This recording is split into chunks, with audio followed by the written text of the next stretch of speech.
Good afternoon, everyone. I'm Michael McKenzie. I'm from ROUS County Council. I'm the Future Water Project Manager. And my speak today is on our Future Water Project 2060. So I'll run through the project, and if you've got any questions or you want a point of clarification, don't just hesitate to sing out and ask me. But one of the things I wanted to highlight today, water security is not only about sourcing water, it's also about managing demand. But I'm going to mainly speak on sources of water, which it seems to be everyone's most interested part of our plan. For those who don't know, ROUS County Council has currently 3 sources of water that we use: Rocky Creek Dam, the Wilsons River Source, and Emigrant Creek Dam. But in dry times, we use other sources of water as well. So when we get into water restrictions, we start to use groundwater systems in Austinville and Woodburn as well to supplement our groundwater, to supplement our surface water systems. We also have plans should we get into an extreme drought, and they consist of dead storage at Rocky Creek Dam, using Marram Creek Water Treatment Plant as an additional source of water, and also temporary desalination that would be built in the event of a critical drought scenario. So moving forward, what we're proposing to do is, instead of having these groundwater systems operate in a drought type condition, we're going to start using those as a more ongoing permanent part of our supply network. We're going to couple that with Marram Creek Water Treatment Plant. This is an asset currently owned by Ballina Shire Council. We're working with Ballina Shire Council to best utilise this asset to form part of our regional water supply network. There's obviously a lot of concern around the Austinville Plateau. It's heavily used for agricultural purposes. We do use the system, be it infrequently, and we're aware of the issues associated with the plateau. So we have a number of bores we operate, haven't done so since the last major drought in the early 2000s. And we know some bores are actually well-performing bores. They don't impact on other surrounding areas, be it the environment or other water users. But we do have a couple of bores that are poor performing, which do affect the environment and do affect adjoining landowners. So what we're proposing there is to actually drill those existing bores to a greater depth to try and alleviate that pressure that occurs on competing uses of water from the Austinville aquifer, as well as potentially remove any harm to the environment associated with the use of the system. Moving forward in the operation, because we're taking a drought contingency out of our plan, we're going to actually do some further work at the Woodburn groundwater scheme. In recent times, the Pacific Highway has come very close to our bore field in that location, meaning that we need to relocate it from a water quality perspective. So our intention is to actually undertake further drilling work and further expand that bore field, but use only about the same amount of water that we've historically got allocation for. Once that project is up fitting, concurrently we're going to investigate and design a groundwater system at Tyagra. So this is in a location north of Ewingsdale and south of Brunswick Heads, along the coastal escarpment, which is commonly a sand aquifer. We have undertaken a number of investigations in this area, and we found a fairly prospective location where we feel that we can sustainably extract water from that aquifer without causing significant impact to the environment. There are a number of opportunities that exist here, and we have generally 2 schemes that we're considering.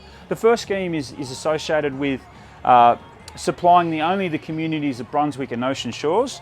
However, if we find there's more availability of water than we currently anticipate there's an opportunity to also supply the areas of Byron Bay and Byron Bay and Suffolk Park.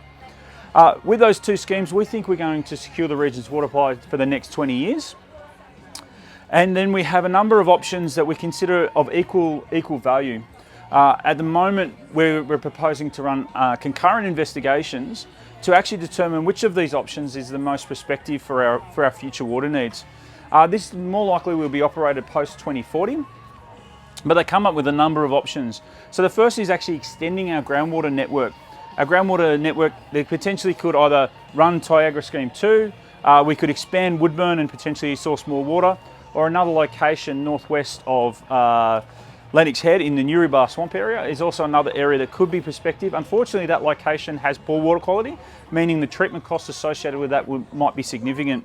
Another option is desalination. We've already undertaken reasonably detailed investigations into desalination in our region. The most prospective location is Byron Bay. The reason for this is Byron Bay is less susceptible to coastal flooding, coastline regression, and has a more stable raw water quality or ocean water quality. Other locations that we've considered in the past, like Lennox Head and South Banner, they are affected by the discharge of the Richmond River, especially during flood. For desalination type plants, it's an important facet that you're close to both your energy network and your supply network, because they can add significant costs to the delivery of water. But as equally, raw water quality also has a significant risk as well. So often if you've been down in the down the Richmond River during or after floods, the water is quite turbid, and that turbid water discharges into the sea. So you tend to want to have water quality that is consistent and doesn't fluctuate wildly, because that can add significant costs and risks to the supply of water. The other alternatives in our stage 3 are known as potable reuse options, and there's 2 different types. So like if you're a resident in the Ballina community, you may have access to non-potable recycled water. This is where water is taken from a wastewater treatment plant and treated to a very high standard that can be discharged to the environment. Instead of discharging to the environment, they make sure that is suitable for almost drinking water standard, and they supply it in a third pipe that generally goes to outdoor fixtures, toilets and laundry. What we're proposing to do is potentially, instead of having a third pipe, is actually run a second water treatment facility. This essentially purifies the water to a very high standard.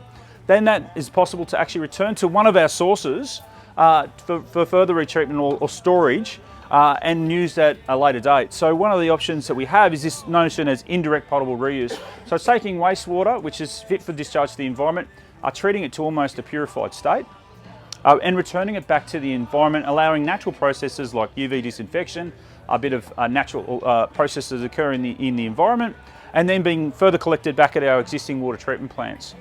That's probably our preferred scenario, but if for whatever reason, be it topographical or other legislative requirements, we don't think that is a great solution, there's also an opportunity to do a direct potable reuse. So this even expands on that existing process and further refines that water to almost a purified state. Often in those locations, we actually have to add things back into the water and make it fit for purpose, because it is almost pure H2O.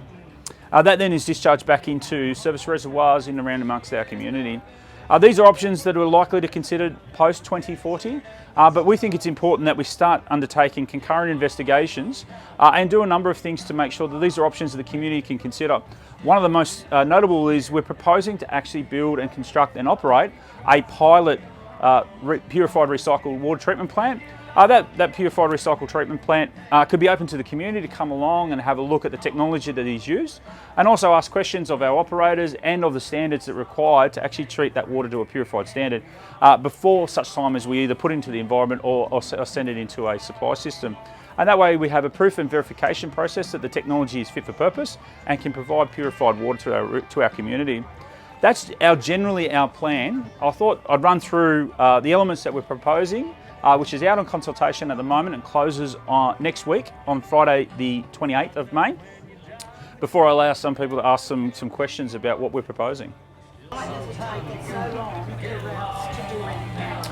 So we have... I leave it till, if we have a scenario where we only have 12 months water in a drought. So a little bit of misinformation around the water security. So at the moment, our long-term average reliable security is around 13 gigalitres of water, and at the moment we're using about 11. So we don't have 12 months of security.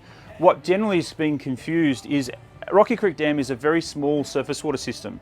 And the reason for that is we actually enjoy a beautiful part of our region which has high rainfall, and that rainfall is fairly consistent. But if we have a drought that's over 12 months, so we miss 2 particular wet seasons, what we're more likely to be is at the lower end of our drought scenario and then potentially getting into our critical droughts.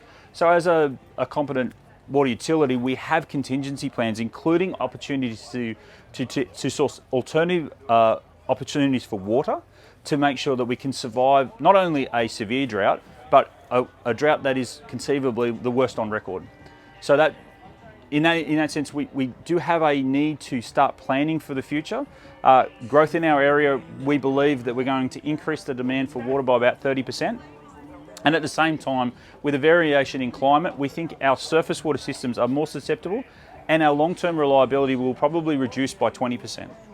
So this is a reason why we're producing a number of actions to address that risk moving forward.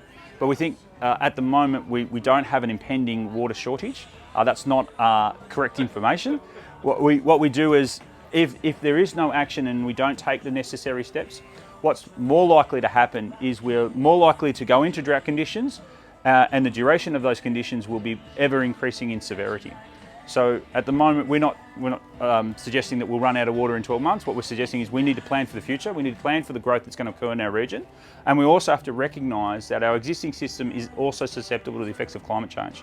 So we've also got to consider how we address our new sources of water into the future. Just also another point, Rocky Creek Dam was built in '54. And the first town supplied was Bangalore. Since that time, we've actually brought 2 more sources of water onto our system. The Wilson's River source, which is a run-of-the-river system just to the east of Lismore. That can supply up to 5,400 megalitres per annum of water. We also operate the Immigrant Creek system, which is a system that was constructed and operated by Ballina Shire Council until Ballina Shire Council became part of the ROUS Regional Supply Network. Does that sort of answer your question there? Yep. The Wilson River. Yep. Surely the flow in the Wilson River is not as good. So it has a much larger catchment, the Wilson River. So our catchment at Rocky Creek Dam is roughly 20 square kilometres. Where we extract water, we're closer to 600 square kilometres. So it has a much larger catchment. So if we do get smaller rain events that might not necessarily top up Rocky Creek Dam, they may contribute meaningful flows into the Wilson River at the point we extract. There are a number of operating considerations when we use the Wilson's River. The first being that we don't want to take the lowest of flows because we do want to preserve some water for the environment. So we tend to cease to pump when gauges in that region are giving us the lowest 5% of flow. And the other issue for the Wilson's River source too, because it's a mixed catchment, whilst we've done a lot of work at our Notcat water treatment plant to address water quality risks to ensure we provide fit for purpose drinking water, the Wilson's River is a bit more susceptible to turbidity. And so if we do get a very large rain event that washes a lot of sediment into the system, we don't operate for the next 4 to 5 days after that event, because we want to make sure we preserve superior clean drinking water to our community. Do you think these other options are going to give us enough water in the future? So we believe these 2 options will give us the next 20 years of security. Considering a water supply system, there's a number of options you can consider. You consider what we call intergenerational equity. So you bring systems on periodically, you don't incur a significant capital expense, bring them on progressively and be able to adapt to different changes. We assume a 20% reduction in the effect of our secure yield based on our water system, but as science increases, we might get a better appreciation for what that is moving forward. So we think these incremental options are a lower capital cost than, say, a surface water system. They're scalable, so we can make them targeted. So for the Austinville and Marram Creek scheme, we are supplying or proposing only to supply Austinville and the Wollongbar community. And Niagara, we can also change the nature of who we supply and where we supply that to. So we can actually adapt and be a little bit more agile as we implement some of these schemes, but still leaving ourselves opportunities to determine which is the most prospective long-term option that might be another 20 or 30 years of security. And if we have the highest rainfall in the state, which we do in this region, why are we not storing it? Well, surely that's logical. The surface water systems do form part of a lot of local water utilities' suite of options that they use for water supply. We're fortunate in our region. We have a existing dam at Rocky Creek. They've served the community really well for the last 70 years. We have considered other surface water systems, and we had a previous community engagement process, but the feedback from that community engagement was we should consider more climate independent options, as well as consider scalable and less cost expensive options as well. Sorry, you said climate independent. What makes these options climate independent? They're less susceptible for the variation of rainfall. So desalination taps into the biggest dam in the world. Indirect potable reuse takes the waste stream associated with water that's returning back to the wastewater treatment plants from town waters. Correct. So any of your wastewater that's discharged from your home returns to wastewater facilities. Now, it's not a complete circular water supply. There is a diminishing return. So roughly about 60% of the water you use generally is consumed within your house. And so only 60% of the water that comes to an individual property generally returns back to flows, back to a wastewater treatment plant. These technologies are very similar. They use very sophisticated membranes to try and remove impurities. They do have an efficiency rating. So for a wastewater treatment plant, you do get fluctuations with clement weather. But one of the other aspects you need to consider in these options is that when they pass through the membrane, about 18 to 20% of that water is discharged away because it's now concentrated enough, it's not economical to try and retreat. So there is a less availability of water. However, it's climate independent because it's not predicated on rainfall. So just going back to climate dependent, so if you've got a dam that with the ones we have that are very low, you've got tanks that are obviously going to be very low during a long drought. Yes. And people are flushing less, what's that saying? If it's yellow, red, mellow. Yeah. That sort of thing. So you're getting less water coming through the system. Yep. How is that climate independent? So you've got less and less water. It's not raining on. Told to use less and less water. There is a diminishing effect on the effectiveness of all these systems, which is part of the investigation that we'd like to do concurrently with these options. To assess what we term is what is the long-term reliability of supply from these options. And not all options are equal. So desalination, every megalitre you can extract and put it into the network is secure. Whereas if you have indirect and return it back to the environment, you do lose some of that water. It may be a case of you don't extract all of it at your source. It may spill over the dam in short vents. So there is a methodology that we use to determine what that long-term security looks like and which of these options is actually the most prospective based on not only how much it costs in operate, but how much water does it actually secure. And that's why we think at the moment we're unclear. Sorry? You need more than one option, right? We potentially might need a suite of these options. It depends again on what that forecasted demand might look like. What of these options, how much does it actually supply as a secure water source? So there might be one or a combination of these options that we may wish to use in the future. And just on aquifers, because of the climate independent. So I understand that I think one of the ROUS staff said that the upper level, yes, and I believe it goes from 40 to 80 because it goes to the east, and there's a lower level, and then there's a further. Yep. I'm told that ROUS has to prove that none of them are connected. Yep. You haven't been able to do that yet because you haven't gone there. What happens if they're connected, and if you tap into the lower, you're going to affect the upper? So more likely than not that we won't get a license at that specific location. So for most of these aquifers, what we've actually found over the last 6 years of investigation is they're heterogeneous, they're highly variable.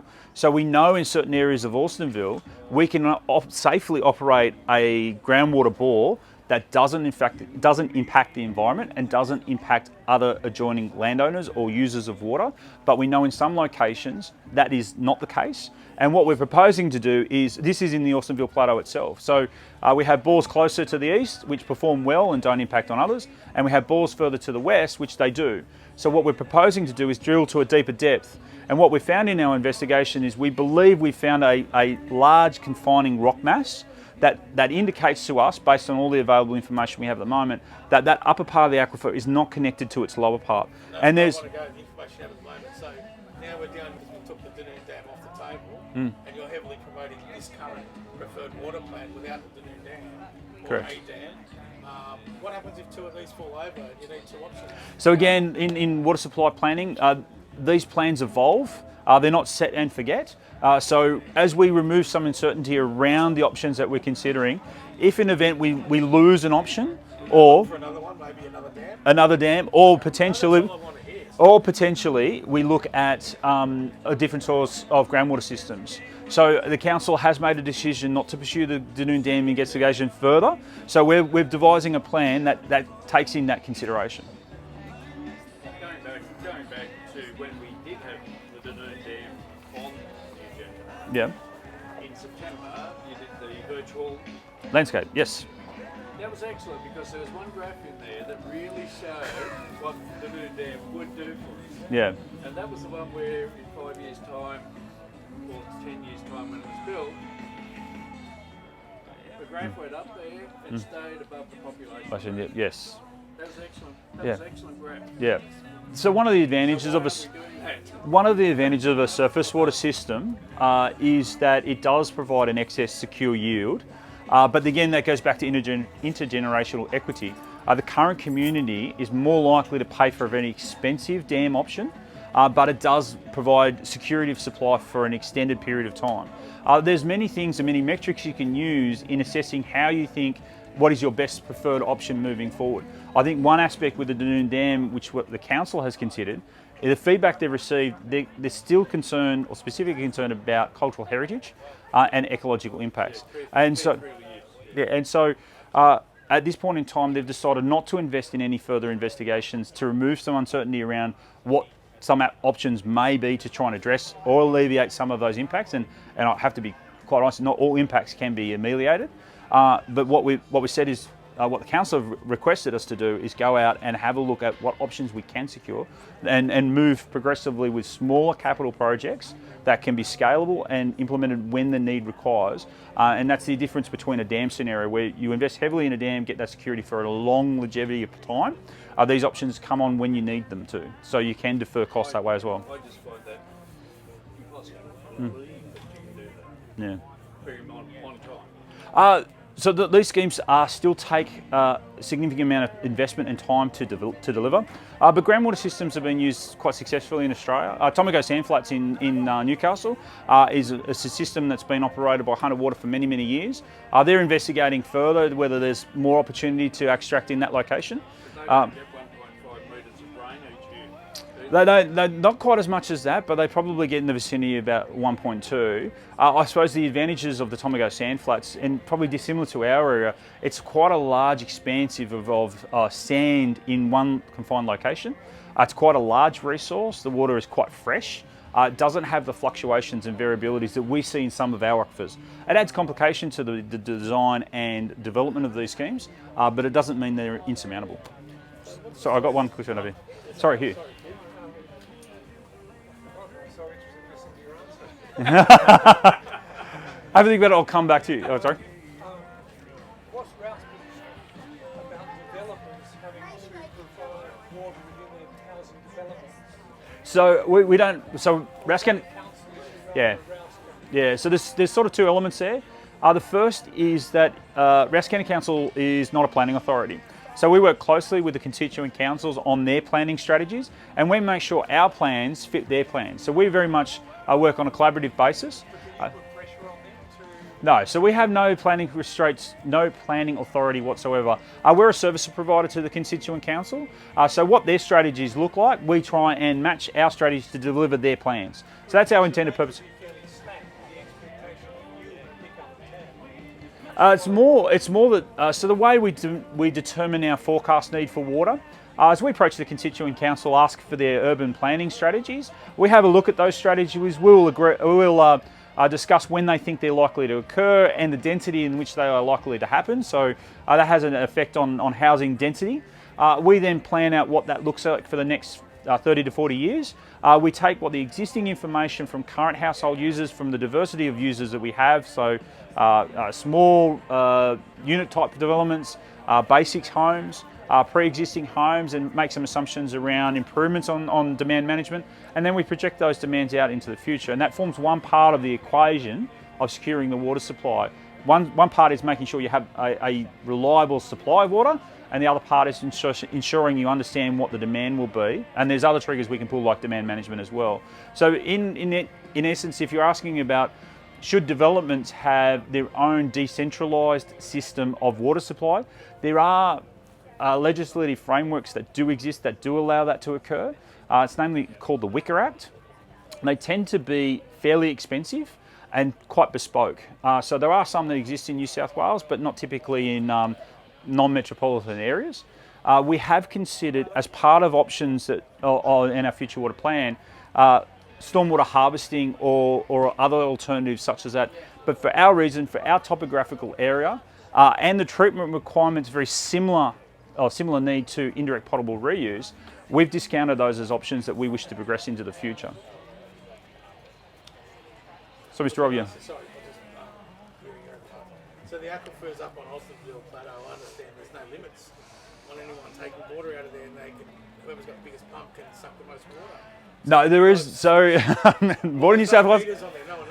So no one has meters. So it's fair comment. You can't manage what you can't measure.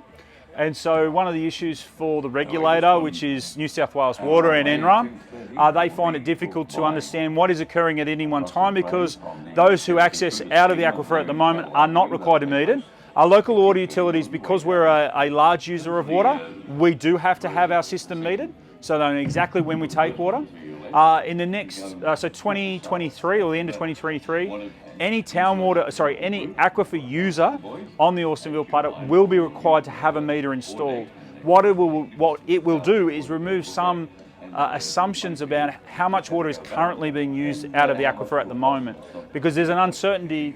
There's anecdotal evidence that was reported in the chief scientist report into the bottled water industry that suggested really the aquifer is used as a drought scenario for most agricultural pursuits, and which makes sense because macca industry doesn't tend to get a significant benefit from irrigating their trees. They do get what they call kernel recovery, but they don't get increased much in yield. And what they tend to use is to survive droughts. So they use quite a lot of water in those dry times to make sure the tree survives that dry period, so the next productive year is much more beneficial to them. If the farmers, so priority is obviously life when it comes to drought. Yes. So if we're going into a drought scenario, like we have a couple of times in the last decade or so, Yep. and restrictions apply, and you guys turn on the pumps and the aquifers, what happens to the farmers that can't feed their crops or their cattle? Yeah, so you're completely right. So under the water sharing rules, Sorry, before you answer, while the water's just going out to sea every time there's a little storm event that doesn't get into the catchments properly, yeah, we're letting all that gigalitres of water just go without Yep. catching it. yeah. So all water resources have a water sharing plan. That water sharing plan sets out rules on how you use water and what you're allocated to. You also have classes of licenses. So town water and stock and domestic are considered the highest security licenses. Then you have irrigation, which is also named high security irrigation and low security irrigation. They are considered to be a lesser standard. So generally when the regulator is seeing an aquifer in stress, so they've got monitoring balls over the aquifer. If they're seeing a general decline in the aquifer's standing water level, they might start saying, well, your allocation might be X, but next year your allocation is going to be Y, which is some reduction of that. And they generally start at the lower security levels and work up. I suppose in a drought scenario, generally what happens with a council is we start to impose water restrictions on the community anyway. So we're somewhat coming at a similar pace. As agriculture is feeling the pinch of a lack of water, we're also asking the community equally to conserve water at the same time. Look, the point around capturing water that otherwise discharged to the sea, surface water systems can be quite expensive, and we have considered a number of surface water systems since '84. The Dunoon Dam was considered the most prospective of all those surface water systems, but the council belief is that that project would not proceed, so it's not worth the investment to continue investigating that option any further. So it won't proceed even though the majority would like it to. So we're in the informing stage. So we're asking for community feedback. That's the process that we're in at the moment. We'll take that feedback and we'll provide a report back to council on the feedback that we received. The council is the elected body.